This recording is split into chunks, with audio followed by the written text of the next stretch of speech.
ప్రతి సంవత్సరం లాగే ఈ సంవత్సరం కూడా నేను మా సిస్టర్ కలిసి ఆయనవెల్లి గుడికి అయితే వచ్చాము. ఎందుకంటే మేము ఏ మంచి పని చేసినా సరే ఫస్ట్ వినాయకుడిని దర్శించుకున్న తర్వాతే ఆ పని స్టార్ట్ చేస్తాము. ఇక్కడ వినాయక స్వామిని స్వయంభూ వినాయకుడు అని పిలుస్తాం. ఎందుకంటే ఇక్కడ వినాయక స్వామిని మనుషులు ప్రతిష్ఠించలేదు, స్వయంగా వెలిసిన దేవుడు కాబట్టి స్వయంభూ వినాయకుడు అని పేరు వచ్చింది.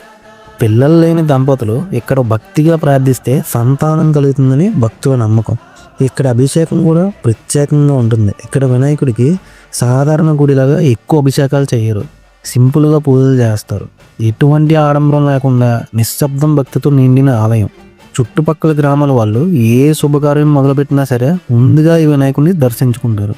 దర్శనం అయిపోయిన తర్వాత నేను మా సిస్టర్ కలిసి భోజనాలు చేయడానికి వచ్చాము.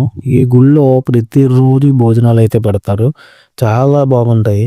ఇంకా భోజనంలో చూసుకుంటే టమాటా పప్పు, కొబ్బరికాయ పచ్చడి, వంకాయ కర్రీ, ప్రసాదం కూడా పెట్టారు. ఇక్కడ కొబ్బరికాయ పచ్చడి అయితే చాలా ఫేమస్, టేస్ట్ కూడా చాలా బాగుంటుంది. కొబ్బరి నీళ్ళతోనే చేస్తారు అది కూడా. ఫుడ్ తినేసిన తర్వాత ఇంటికి అయితే బయలుదేరిపోయాము. అంతే గాయ్స్, ఈ వీడియోలో ఇంకేం లేదు, నెక్స్ట్ వీడియోలో కలుద్దాం.